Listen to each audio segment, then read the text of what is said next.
I have been asked to say something about the inculturation of Schoenstatt in India. Before I come to the topic, I would like to make an introductory remark.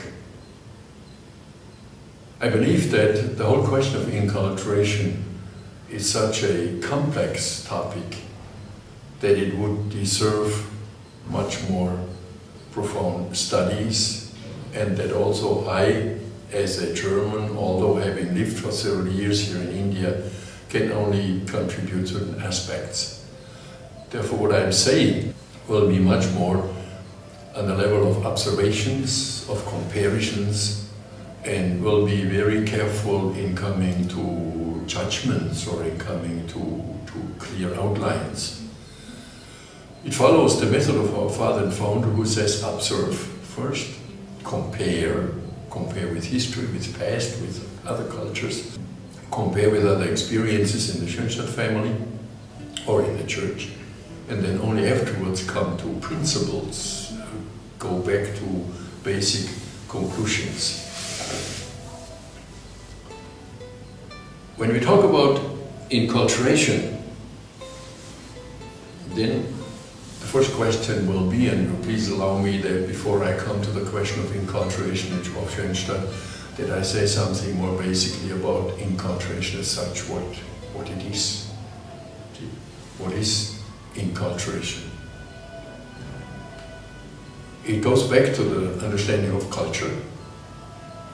Culture we understand as a spirituality, as basic values who have been transferred into form, into style, into art, and into tradition.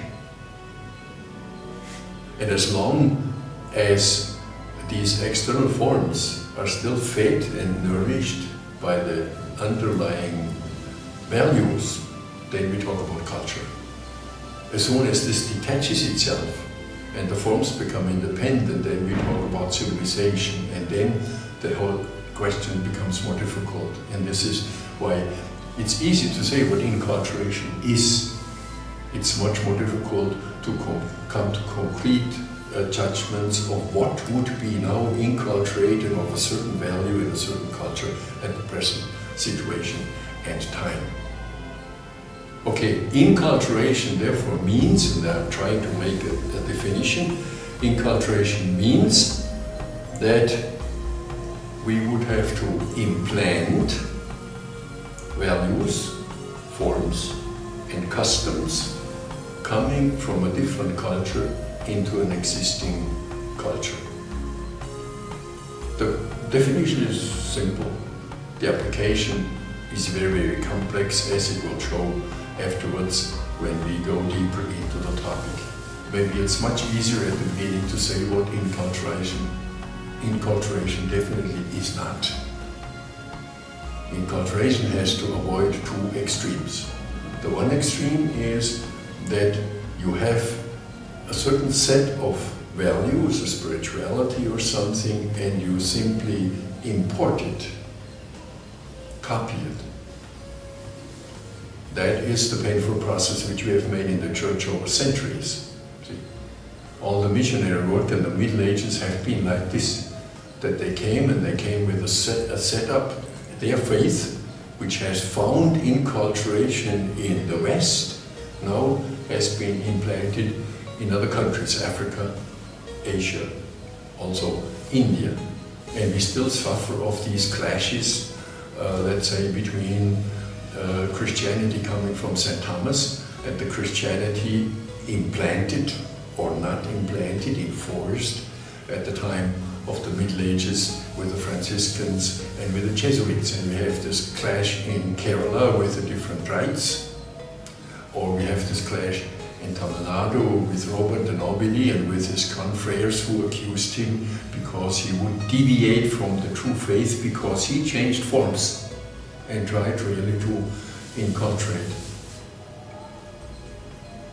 And the same thing is true in Africa, and the same thing is true all over, that the church over centuries really has done copying which of course expressed in many, many forms. You copy the styles of churches, and therefore you build a Gothic church here in India, which is out of place. Meanwhile, we see it. It would be no enculturation. Or you copy the liturgy, and the liturgy with vestments and with everything, and you don't consider that there is a different tradition in the culture. See? You come to religious habits, and the religious habits from the West all have been imported here, and the nuns were walking around in the same dresses as in the West, not considering that there is a different style of dressing, and not considering that there's a different climate, there's a different weather. See? So that is the challenge of inculturation, where we can see how it's not supposed to be. The other extreme would be that inculturation becomes eclective. That means that you take your own culture as norm, and then you pick out from values coming from the outside what fits. And under the title of inculturation, then deny whatever is not fitting. This in the church you have, for instance, without me precise knowledge, but I would assume in all these national churches. They have a national church of St. Thomas, or in Africa have so many national churches, which always reserve their right. They do to their national tradition, they take of Christianity what they want, and they leave out what they don't want. In Schoenstatt we had frictions along this line also. In Chile, for instance, with Father Ernesto, who afterwards had a different principle of group leading and of group formation, because the personal bonds were much stronger in Latin America, and therefore he was developing the so-called life groups, which should exist for the rest of their life, independent of where the individual members were. The main thing was the group which they had formed in youth, independent of whether they got married or whether they became priests or whether they become sisters of Mary or what have you. And it really created a tremendous tension. And it always was the question of what is inculturation, what is typically Latin America, and what is essentially Schoenstatt. And let's just observe it. And the same thing is in India. Father Joseph Karakaran has deep merits of bringing Schoenstatt to India, but then he also was a little bit eclectic and said, this is not India, we don't want that. And in India we have different churches, and therefore the shrine, I don't copy the shrine, I make the shrine a little bit bigger, and I make a side door, because the priest cannot go through the people, he has to come in from the side, and therefore you change it around. And the question was, now, what is essential to the Schoenstatt spirituality, and what can be changed? What can be inculturated and what cannot be inculturated? And as soon as you, from the culture where you come from, take the norm, then it becomes difficult, very difficult. These are the two extremes. The truth lies in the middle. Coming to the question, what is inculturation, I would start with a statement of our father and founder, which for me would be a good guideline, who says, Schoenstatt only has taken root in a different country if it has gone completely and totally to the heart of a native. Although that is a simple formulation, but let's look at it. First of all, Schoenstatt has to go totally and fully in its spirituality to the heart of a native. Someone would have to simply accept the Schoenstatt spirituality, first of all, as it is. Then if it comes to their own country, it has to go through his, let's say India, through his Indian heart. And then he has to be allowed now to create forms in which to express it. And these forms, they come from his own inheritance, they come from his own tradition. They have to be allowed that they differ, so that everybody who would come, they would say, ah, this is Schoenstatt, but this is Schoenstatt in the Indian cloth. And this is Schoenstatt not in the European cloth. And the struggle, what is essential and what is form of another culture which meaningfully can be changed, that struggle is a process.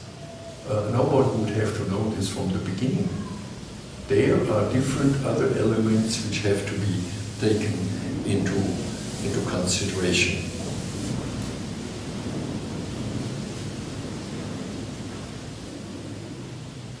And these aspects, which have to be considered for inculturation, I'm going to explain more in the next session.